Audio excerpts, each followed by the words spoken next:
let's welcome our next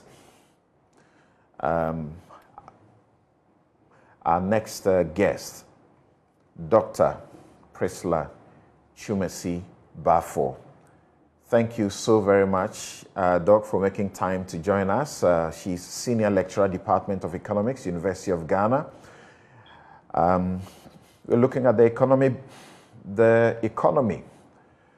Brief overview of 2021, outlook for 2022. Already we are getting downgraded by the significant institutions. Specific areas include structure and potential for job creation.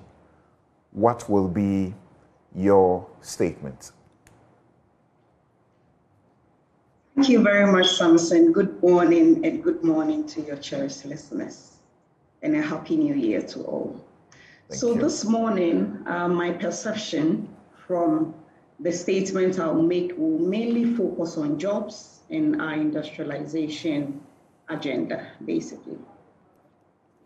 And the focus of my statement is basically on the report that was released by the Ghana Statistical Service for the just ended population and housing census.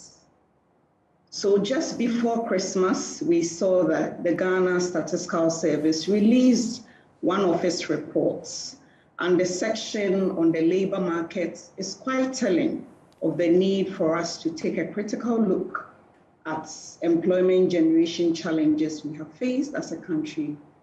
And when you look critically at the reports, you see that unemployment rates among the population 15 years and over is 13.4%. Among the population 13 years to 35 is 19.7%. Even worse is the rate of unemployment among young adults, 15 to 24 years. That is 33%. So when you take 3 young adults in Ghana, 1 is definitely unemployed. This is quite alarming and a matter of national security threats, particularly with examples we have seen in other African countries, like in the Arab Spring. What is equally worrying in the report is the fact that more than 46% of the unemployed persons have given up hope. They are no longer looking for jobs, although they are available to work. So indeed, this is something that should tell us that as a country, we need to take a very critical look at our strategies towards employment generation. And when you take a critical look at the jobs in the report, you see that the public sector, which is government, employs 10% of the people that are employed. 13% of the people employed in the formal sector are in the private sector. The rest of the labor market, the employed persons, are in the informal sector, 77%. This data compares directly with previous data we have on the labor market in terms of the GLSS.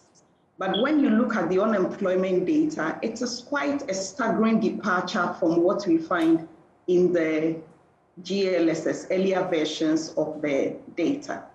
So this is an indication that the structure of the economy is not changing in response to the need for jobs. Informal sector continues to dominate employment in the country, and it comes with its repercussions. The private sector, which is the engine of growth, is clearly not expanding because it employs only 13% of the employed population. So going forward, how do we achieve inclusive growth and develop the country? A country where everybody is a beneficiary of the growth through employment generation and keep unemployment to the barest minimum. As a country, we need to take a serious look at the structure of the economy and look at the sources. Why does the economy perform well on average in terms of growth, but struggles to generate jobs.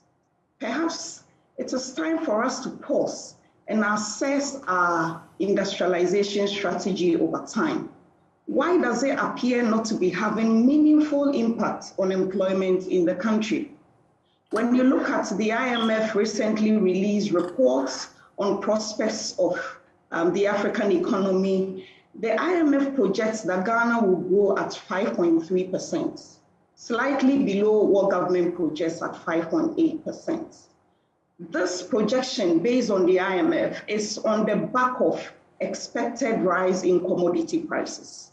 So we see that our growth consistently have been driven by commodity exports. And that explains why we struggle to generate employment locally. Government growth projections have been based on expected growth in the industrial sector, particularly with manufacturing. This is in the right direction. We hope that specific attention is paid to the manufacturing sector, particularly agro-processing and value addition along the agricultural value chain. Particularly with the onset of the Africa Continental Free Trade Area, the country stands to lose if we do not position our manufacturing firms to take advantage of opportunities that comes with the free trade area. Indeed, manufacturing is not attractive.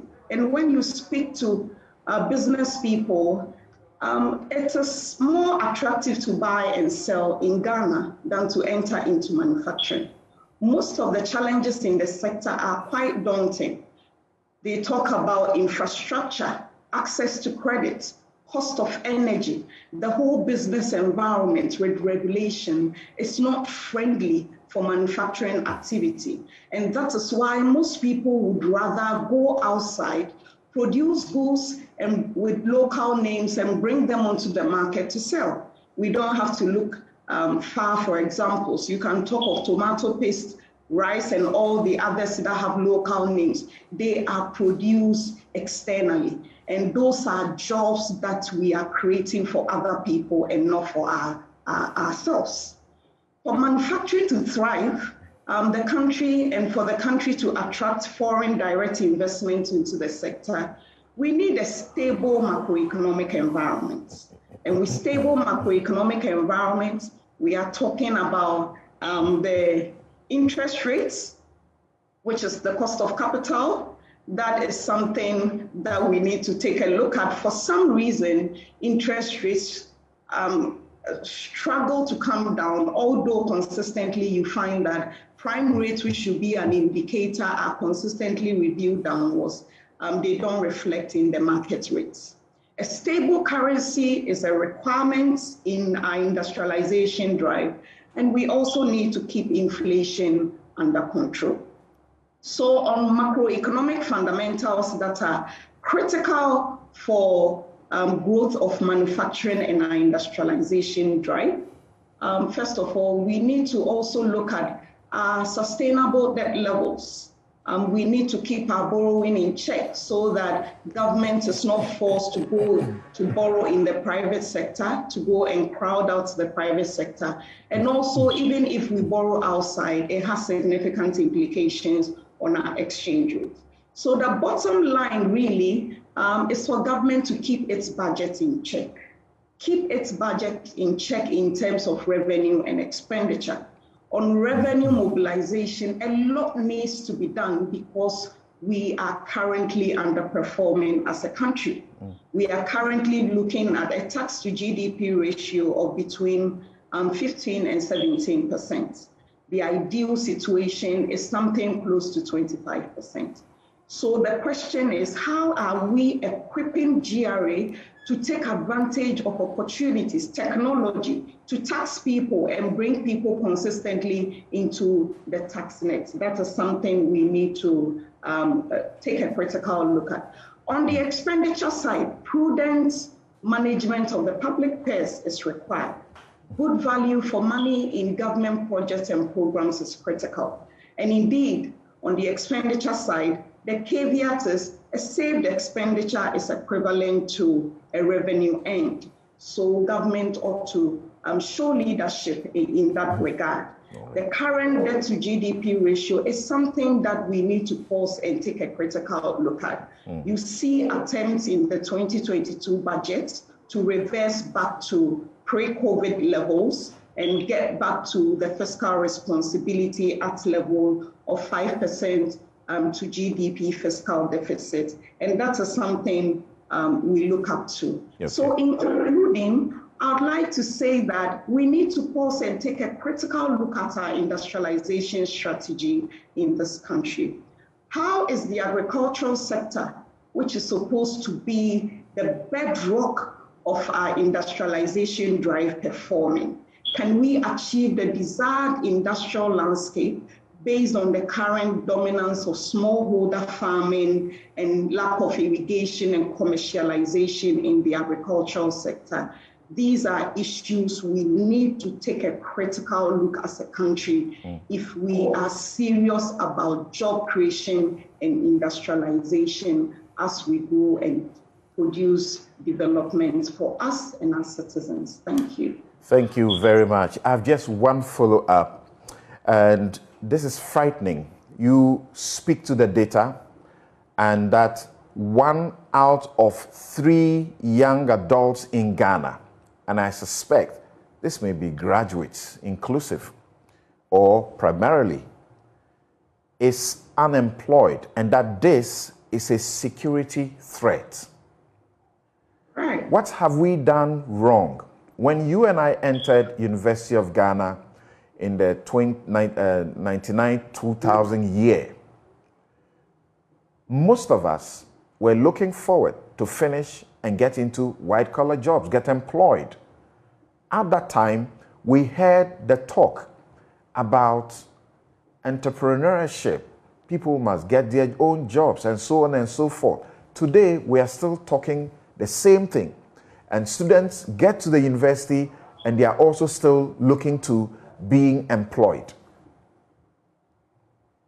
Right. So, Samson, when you look at the data, you see that the private sector, which should expand to accommodate all these people that are graduating from our institutions, is not expanding. And that is what I have elaborated with the challenges that face the private sector, particularly with the manufacturing aspects of the industrial sector. And clearly, when we want to generate employment that will make a meaningful impact in terms of absorbing a large number of the young people that come out of the labor market, it is the manufacturing subsector within the industrial sector that makes the difference. And when you look at it, so you look at employment trend, you see that with employment, the private sector employs only 13%. And this data is similar to what we found in 2017, what we found in 2008, what we found in 2015. So structurally, the economy is not changing. And this is against the backdrop of a very youthful population, an economy that was growing at a very fast rate in terms of population. And all these people have grown and are now on the labor market, and jobs have to be provided. But the private sector, which should drive that job creation agenda, is indeed at best stunted, if not shrinking. Thank you so very much indeed, Dr. TwumasiBaffour, a senior lecturer at the University of Ghana, Department of Economics. Thank you so very much for your insights shared with us this morning.